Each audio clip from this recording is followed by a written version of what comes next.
Voici la correction de l'exercice que j'ai donné sur le NT, dans lequel il fallait représenter graphiquement les termes d'une suite. Alors, dans la première question, on demande de calculer les 7 premiers termes de la suite. Cette suite, elle est définie de manière explicite pour tout n entier naturel, c'est-à-dire à partir de 0, rappelez-vous, 0, 1, 2, etc. Un est égal à moins n carré plus 5n plus 1. Alors il faut que l'on calcule les 7 premiers termes. Donc pour le premier, c'est pour n égale 0. C'est une suite explicite. On peut calculer directement le terme d'indice n en remplaçant n par la valeur que l'on veut. On n'a pas besoin des calculs des termes précédents. Donc on remplace n par 0, ça nous fait moins 0 au carré, plus 5 fois 0, plus 1, ça fait 1. Pour n égale 1, U1, ça nous fait moins 1 au carré, plus 5 fois 1, plus 1, ce qui fait moins 1 plus 5 plus 1, c'est-à-dire 5. Moins 1 plus 5, ça fait 4, 4 et 1, 5. Pour n égale 2, U indice 2, ça nous donne moins 2 au carré, plus 5 fois 2, plus 1, c'est-à-dire moins 4, attention, le moins ici, il n'est pas au carré, c'est moins le carré de 2, donc moins 4 plus 10, plus 1. Moins 4 plus 10, ça fait 6, et 1, 7. Pour n égale 3, U3, ça fait moins 3 au carré, plus 5 fois 3, plus 1. Pareil, le moins n'est pas au carré ici, il n'y a que le 3. 3 au carré, ça fait 9, donc moins 9, plus 15, plus 1. Moins 9 plus 15, ça fait 6, et 1, ça fait encore 7. Pour n égale 4, U4 égale moins 4 au carré, plus 5 fois 4, plus 1. 4 fois 4, 16, donc avec le moins devant, moins 16, toujours pareil, ce moins n'est pas au carré, plus 20, plus 1. Moins 16 plus 1, ça fait 4, plus 1 égale 5 à nouveau. Pour n égale 5, alors je vais m'arrêter au 7e. Alors si on regarde bien, ici on en est au 1, 2, 3, 4, 5e. C'est-à-dire, attention, comme on est parti à n égale 0, le 7e terme, ça sera U6, ça ne sera pas U7. Vous allez voir, U5, donc moins 5 au carré, plus 5 fois 5, plus 1, c'est-à-dire moins 25, plus 25, plus 1. Ça fait 1. Et enfin, pour n égale 6, U6, qui fait moins 6 au carré, plus 5 fois 6, plus 1. C'est-à-dire moins 36, plus 30, plus 1.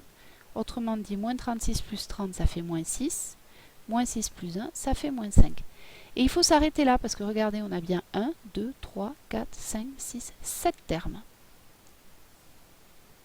Maintenant, on va représenter graphiquement ces termes. Alors, je fais apparaître un petit bout de courbe. Ah, le moins 5 il disparaît. Bon, on l'aura un petit peu en dessous, c'est pas très grave. Donc, on a notre courbe ici, on a notre repère, pardon, dans lequel on va placer les points. Rappelez-vous, ici, donc, ici en abscisse, on a petit n, et ici en ordonnée, on place un sur l'axe des ordonnées. Alors c'est parti. Pour n égale 0, on obtient ici le terme de coordonnées 0, 1. Souvenez-vous, la représentation graphique, ça consiste à mettre les points de coordonnées n, un, c'est-à-dire 0, u0, ce qui nous donne ici 0, 1. Alors 0, 1, ça nous donne un point qui est ici. u0, il est là.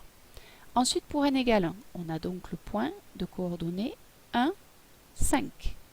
Pour n égale 1, u1 égale 5. Donc notre u1, on l'a ici.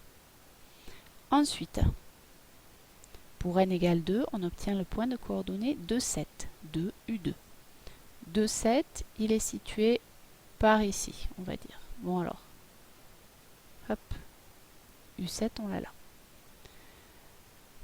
Le suivant, c'est le point de coordonnées 3, 7 également, donc on l'a juste à côté. Donc on a également, pardon, c'était pas u7 ça, je me suis trompée. Ici, c'était pas u7, c'était u1, u2. Voilà, et qui est pareil que u3 d'ailleurs. On vérifie bien, ça marche. Ensuite, pour u4, c'est donc le point de coordonnées 4, 7, 4, 5, pardon, 4, 5, il est ici, et donc u1, il est pareil que u4. l'avant-dernier point, le point de coordonnées 5, 1, qui est ici. Et donc U0, en fait, c'est la même chose que U5. Et enfin le dernier qui nous donne le point de coordonnées 6, moins 5, que j'ai un peu de mal à tracer là parce que mon 5 qui sort. Bon, elle est juste ici au bord là. Voilà.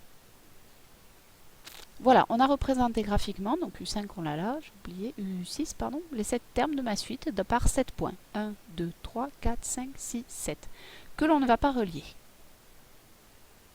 Ces points-là, représentés de manière isolée, ils ont quand même l'impression, on a quand même l'impression qu'ils sont effectivement sur une parabole, que l'on peut dessiner comme ça. Alors on ne va pas la dessiner évidemment, mais on pourrait.